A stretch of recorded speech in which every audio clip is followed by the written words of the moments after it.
November 17th and 18th, Austin, Texas. You've got to be there. Anthony Pompliano, Natalie Brunell, Andrew Yang, Angela Paxton, Becca Bratcher, and I will be there discussing all things digital assets. Use our code and get 20% off your ticket. You definitely want to book, though, VIP because we've got the dinner. We've got a show with Pat Green with some live Texas country music. You've got to be there. Our coffee talk today is supported by the TBC, an advocacy group for blockchain, crypto, and Bitcoin innovation in Texas. These opinions are our own, and we are not financial advisors. Please consider liking and subscribing to our channel.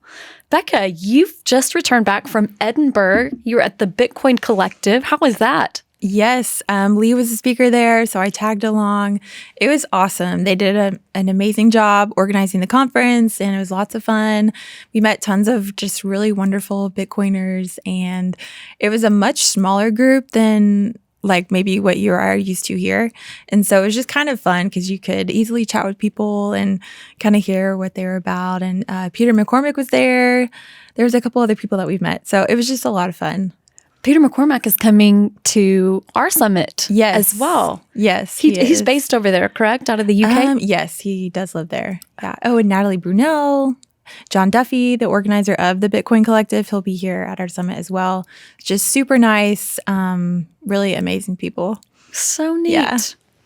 This week has been interesting. Bitcoin has been holding steady at 20,000. Ether has had its strongest week since July. We're noticing Dogecoin is suddenly surging, and unfortunately, the Fed raised interest rates another 0.75%. TBC partner company Lancium is actually opening a new mining site in Abilene today. Today, we're going to break down the Twitter acquisition, Walmart making waves in DeFi, breaking down a DAO, and reflecting on Satoshi's white paper that was released 14 years ago. Let's get started.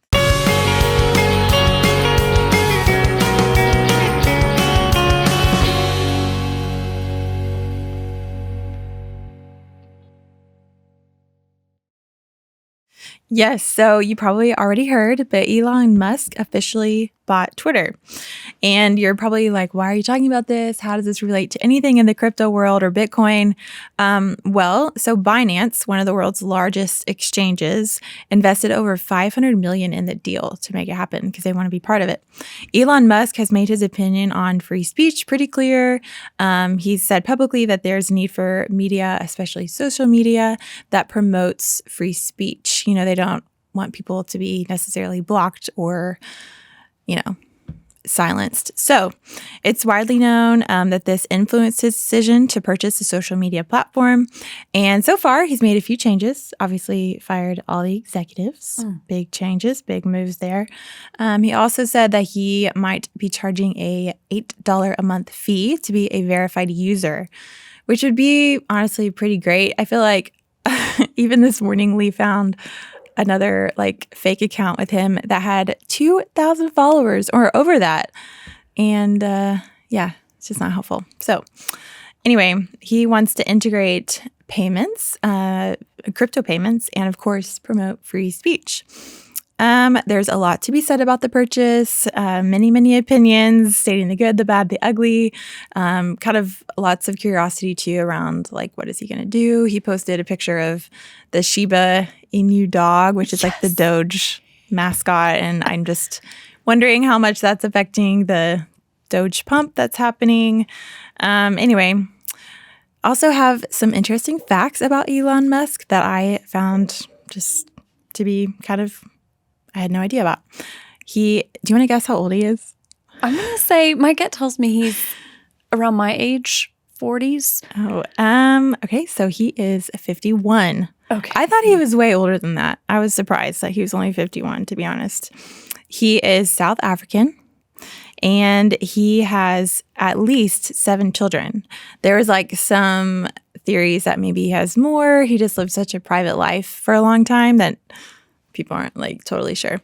Anyway, and he was the co-founder of PayPal that was purchased by eBay in 2002. And there's some talk about maybe that's why he wanted to purchase Twitter, is to make it how PayPal could have been if he would have kept the ownership there. Interesting. And this was, I feel like this process of him purchasing it has been so long. Mm-hmm. first it wasn't going to happen, and now it is. And it's going to be interesting to see it. On Joe Rogan, he fired the head of censorship on Twitter. Oh my gosh. I didn't know it was on like a live podcast. Yeah. That's rough. Yeah, they actually had to like call the show after that because she was just totally unnerved and uncomfortable. Yeah, I would be too. That's very interesting.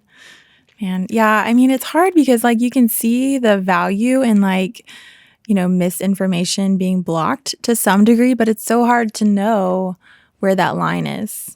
And it's very much the American ideal, I would say, right, of like free speech and being able to do and say whatever you want to do. But it can be so, I don't know, it can be really hurtful too. Yes, it obviously. Can. Yes, it can. I wonder. He also put out a meme that had at Starbucks coffee, $8, and the person is smiling ear to ear, and then has $8 for your blue check mark, and it had, you know, the person was crying. Oh my gosh. Sobbing. And he was, I don't know, trying to make light of that. Are you going to get a blue check mark? No, I don't. No? No one's tried to copy my account yet. Yet. Yeah, I think we're in the clear there. The power of yet. So I wanted to highlight a company, Walmart, out of Bentonville, Arkansas. It's an American company. And besides accepting cryptocurrency for payment, they are making some serious moves in blockchain tech, NFTs, and the metaverse. The company is already using blockchain to streamline tracking of their produce and products, and soon they will expand this technology into supply and carrier transactions. Recently, the company secured some trademarks indicating that they intend to have a presence in the metaverse.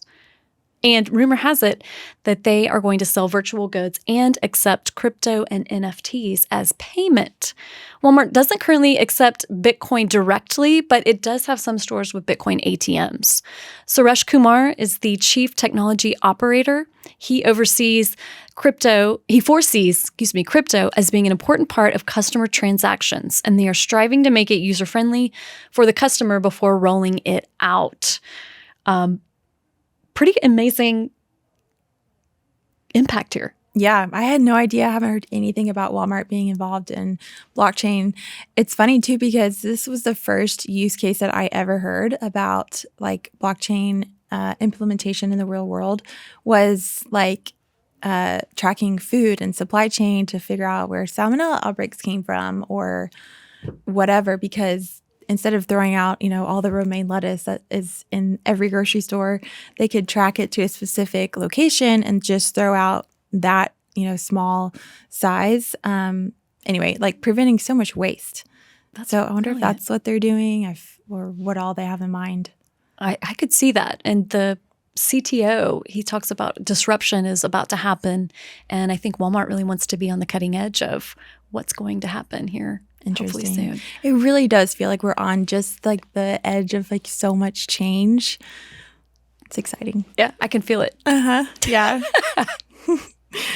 All right. Well, speaking of that, another interesting development is DAOs, which have been around for a while. They stand for, it's a DAO, so Decentralized Autonomous Organization. And essentially, they are a decentralized LLC, and they're getting a reputation in the blockchain space. As we move further into greater adoption of blockchain technology in various industries like real estate and healthcare, I think we're going to see more and more of these DAOs start to pop up. And be a pretty important player in the space.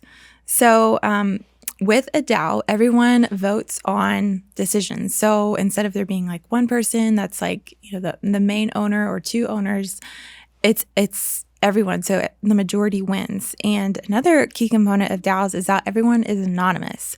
And so like a few months ago when we were in Austin, we were talking to the ATX DAO guys.